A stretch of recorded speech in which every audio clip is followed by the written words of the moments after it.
አንድ እናት ልጇን የምታጣበት መንገድም ከዚህ በላይ እንዴት አሳዛኝ ሊሆን ይችላል? ያውም ከዚህ በላይ ደግሞ እና ጥሩውን መረጃ ሁላችሁም እንድታገኙ እስኪ መሰረት ሚዲያ ምን አይነት መረጃዎችን አወጣ? ልጅያውን ወጸመ በኋላ ለአጎቷ ምን ብሎ እንደላከ ምን እንዳለ አንድ በአንድ ያለውን መረጃ ጋይዝ። ወጣቱ እየረገፈ ነው። ወጣቱን የሚገድል የሚያጠፋ በወጣት ላይ ጨካኝ ሆነ ህዝብ እጅግ በጣም በሞላበት ሁኔታ ውስጥ አለን። ከአሶሳ ጀምሮ በአዲስ አበባ እጅግ በጣም ከባድና ዘግናኝ የሆነ በአንዲት ወጣት ላይ የተፈጸመ የግድያ ወንጀል ከትላንትና ማታ ጀምሮ እየተሰማ አለ። ከዚህ ወንጀል ጋር ተያይዞ እጅግ በጣም የሚከብዱ ነገሮች የገዛ ባሏ ነው እንግዲህ ይህችን ወጣት እንዳጠፋ እየተነገረ ያለው። ምንድነው እየሆነ ያለው ጋይስ? እስኪ ዜናው ምን እንደምል ተመልከቱና ከዛ በኋላ አንድ በአንድ ወንጀሉ የተፈጸመበትን ሂደት ወንጀል ፈጻሚው አሁን ደግሞ እየዛተ ያለበትን ሁኔታ በደንብ አሳያችኋለሁ። በዚህ ሰዓት እጅግ የሚያሳዝን መረጃ ተሰምቷል። አንድ እናት ልጇን የምታጣበት መንገድም ከዚህ በላይ እንዴት አሳዛኝ ሊሆን ይችላል? ለወላጆች ደራሽ ለመሆን ወደ አዲስ አበባ የመጣችው አለሚቱ ሸጋው በአሰቃቂ ሁኔታ ህይወቷ ማለፉ ተረጋግጧል።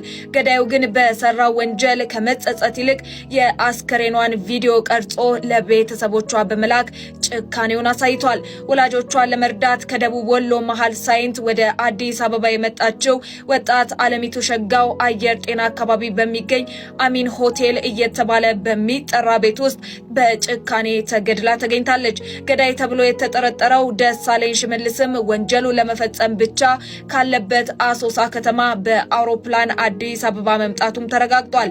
ሚያዝያ 12 ቀን ሌሊት ህይወቷን ካጠፋ በኋላም አስከሬኗን ቪዲዮ ቀርጾ ለቤተሰቦቿ መላኩን መሰረት ሚዲያ ዘግቧል። የሚያስቆጣው ግን ይሄ ብቻ አይደለም ይላሉ ቤተሰቦቿ። የግለሰብ ነፍስ አጥፍቶ በነፃነት እየተንቀሳቀሰ ከመሆኑም በላይ በአሶሳ ከተማ የተዝናና የሚገኝባቸውን ቪዲዮዎችም በቲክቶክ ገጹ ላይ በመልቀቅ ላይ ይገኛል። የተለያዩ እንደዚህ የመሰሉ ሀሳቦችንም እያጋራ ይገኛል። ይህ በምስሉ ላይ የምትመለከቱት ተጠርጣሪ ግለሰብ ለህግ እንዲቀርብ ድምጽ ሁኑን ሲሉ ቤተሰቦቿ መልእክታቸውን አስተላልፈዋል።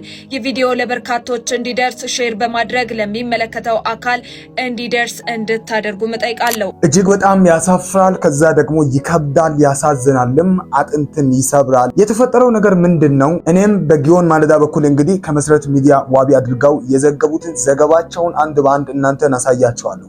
እጅግ በጣም ደግሞ በዚህ አሟሟት ውስጥ የሚገርመው ቤተሰቦቿ አሁን ባሉበት ሁኔታ የወንጀል ፈጻሚውን ሰው ተከታትለው መያዝ የሚችል አቅም ያለው ሰው እንደሌላቸው ሲናገሩ ሰሙ።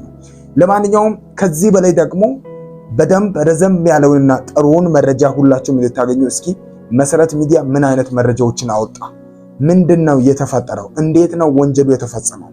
እስኪ አንድ በአንድ ያለውን መሰረት ሚዲያን ዋቢ አድርጎ ጊዮን ማለዳ የዘገበውን አንድ በአንድ ለእናንተም ላንብብላችሁ። እንግዲህ አሁን የተጠረጠረው ሰው ይሄ የምትመለከቱት ሰው ነው። ይሄ በወንበሩ ላይ ቁጭ ያለው ሰው ነው ማለት ነው። ይህንን የግድያውን ወንጀል ፈጸመው። ግድያውን ወንጀል ከፈጸመ በኋላ ለአጎቷ ምን ብሎ እንደላከ ምን እንዳለ አንድ በአንድ ያለውን መረጃ ከጊዮን ማለዳ ከመሰረት ሚዲያ የተወሰደውን መረጃ በደንብ ላንብብላችሁ። በትኩረት ስሙን። የሁላችንም ኃላፊነት ነገ ማን ላይ እንደምደርስ ይህ እውነት ስለማይታወቅ ማለት ነው። ዳታ ክፈትና ይህ እንዴት እንዳደረኳት ነው ብሎ ለአጎቷ የላከው ማለት ነው። የአንድ ልጁን እናት አንድ ክፍል ውስጥ በአሰቃቂ ሁኔታ ከገደለ በኋላ ሬሳዋን ቪዲዮ በመቅረጽ ለቤተሰቦቿ የላከው ግለሰብ እስካሁን ቲክቶክ በነፃነት እንደሚጠቀም ታወቀ። የደቡብ ወሎ መሃል ሳይንት ወረዳ በቅርቡ አንዲት ልጇን በሞት ተነጥቃለች። አለሚቱ ሸጋ የተባለች ወጣት ለተሻለ ህይወትና ለደካማ ወላጆቿ ደራሽ ለመሆን ወደ አዲስ አበባ ብቅ ብላ በአንድ ሆቴል ውስጥ የወጥ ቤት ረዳት በመሆን ትሰራ ነበር። አለሚቱ ሸጋው የህይወት ጉዞዋ ግን አዲስ አበባ ከተማ ውስጥ አየር ጤና አካባቢ በሚገኝ በአንድ ሆቴል ውስጥ በጭካኔ ተቋጭቷል። ወንጀሉን የታዘቡ ደግሞ ይህ ወንጀል የተፈጸመው በታቀደና አስቀድሞ በተዘጋጀ ሁኔታ መሆኑን ደግሞ ድርጊቱ ይበልጥ ዘግናኝ ያደርገዋል። አለሚቱ ከልጇ ጋር ተጠርጣሪ ገዳይ ተብሎ ለሚዲያችን የተጠቆመው ደሳለኝ ሽመልስ የተባለ ግለሰብ ሲሆን ሚያዝያ 10 ቀን 2018 ዓ.ም ከሚሰራበት አሶሳ ከተማ በአውሮፕላን ተሳፍሮ አዲስ አበባ ገብቶ ነበር። ደሳለኝ ሽመልስ ቅዳሜና እሁድ ከአለሚቱ ጋር አብሮ ካሳለፈ በኋላ እሁድ ለሰኞ አጥቢያ በነበረው ሌሊት አየር ጤና በሚገኝ አሚና ሆቴል ውስጥ ሕይወቷን ቀጥፎ መሰወሩን የአካባቢው ምንጮች ተናግረዋል።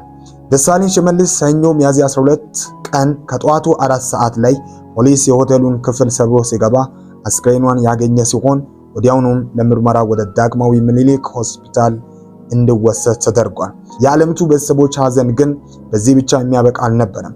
ከ2 ዓመት በፊት ሌላ ወንድ ልጃቸውን በሰው እጅ በግፍ ተነጥቀው የነበሩ እነዚህ አቅመ ደካማ ወላጆች ዛሬ ደግሞ የአይን ብሌናቸውን ዓለምቱን አጥተው በከፍተኛ መሪር ሐዘን ውስጥ እንደሚገኙ ታውቋል።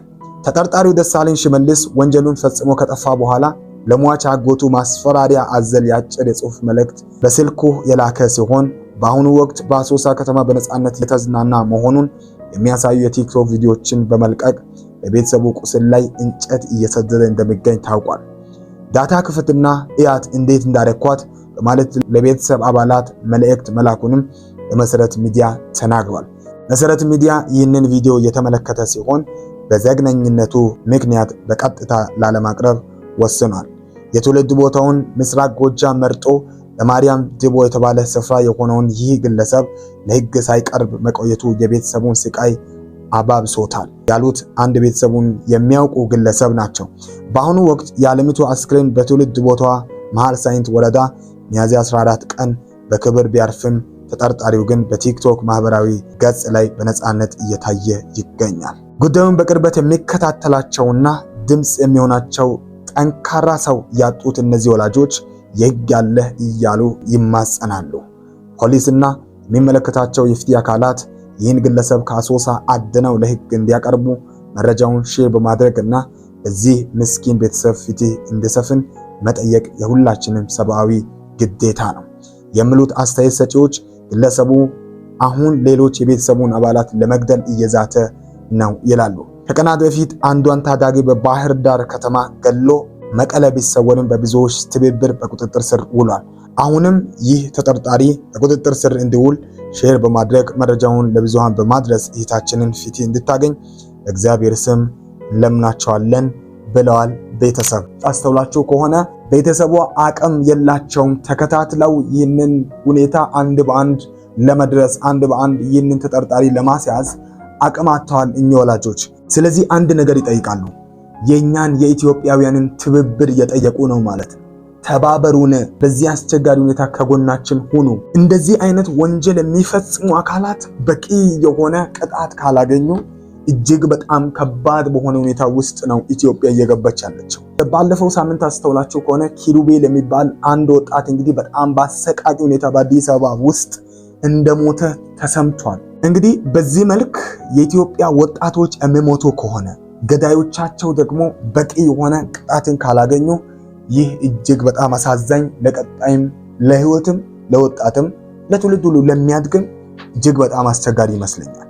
አቅዶ አልሞ ከአሶሳ ከተማ ከስራ ቦታው ተነስቶ በአውሮፕላን መጥቶ 2 ቀን ከሷ ጋር ቅዳሜንና እሁድን አድሮ ሰኞ ዕለት ነፍሷን አጥፍቶ ነው የወጣው አይደል? ይሄ ሰው በቂ የሆነ ቅጣት ማግኘት አለበት። ይሄ ሰው የቲክቶክ አካውንቱን ፈልግ ያለው ከሚባለው በላይ ለማግኘት ማለት ነው። የተለያዩ አካውንቶች አሉ፣ ግን እሱ በዋነኝነት ፖስት የሚያደርገው አካውንት በዚህ ስም አይደለም።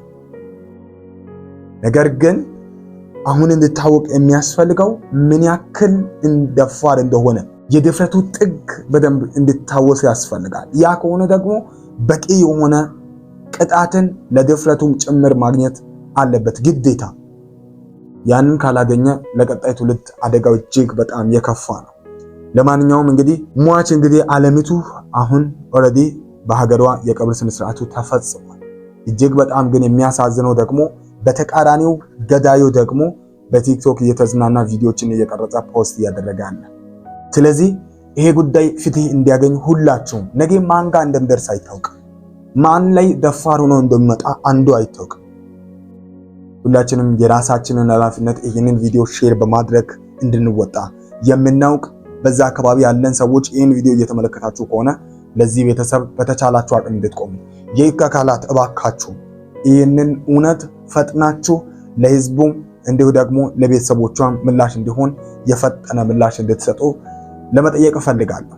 በዛሬ ቪዲዮ ብዙ ልላችሁ አይደለም፣ ግን የወጣቱ ጉዳይና የሞተ ያለበት መንገድ ብዙ ነገር እያሳቀቀ ያለውን አንዳንድ ጨካኞች አስቡ፣ የቤተሰቦቿን ታሪክ ለመቀየር አስባ ብዙ እየታገለች አይስኔ ትዳር የሚባለው ነገር ራሱ እንዴት እየሆነ ነው ያለው? የትዳር ትርጉምስ ምንድን ነው? እውነት እንጋባ ተዋደን ነው ወይ? ይህንን ጥያቄ መጠየቅም ያለብን ይመስለኛል። በዚህ ቪዲዮ በእርግጥ ይህንን ማንሳት አስፈላጊ ባይሆንም ግን ምንድነው ትዳር የሚባለው? እውነት ተዋደን ነው እየተጋባን ያለ ነው ወይስ በጊዜያዊ ስሜት? ይህንን እውነት በደንብ እንድንመለከት ያደረገን ይመስለኛል። አሁን ያለው አካሄድ እጅግ በጣም ይመራል። በቃ በሶሻል ሚዲያ የሚታዩ ነገሮች አሳዛኝ የሆኑ መጥተዋል። ለማንኛውም መሰረት ሚዲያ ይህንን መረጃ አውጥቷል። እናንተስ ከዚህ ጋር ተያይዞ ምንድነው የእናንተ ሐሳብ አስተያየት አስቀምጡ። ለቤተሰቦቿ መጽናናትን እንመኛለን። እናንተም እስኪ በዚህ ቪዲዮ እንግዲህ ሐዘናችሁንም ጭምር ግለጹ፣ ለዚች ወጣት ማለት ነው። እጅግ ግን ያሳዝናል። የህግ የበላይነቱን ሁላችንም ለማየት የምንጠብቅ ነው የሚሆነው ማለት ነው። ዛሬ እንግዲህ ይህንን ላችሁ ነው የመጣሁት። አመሰግናለሁ።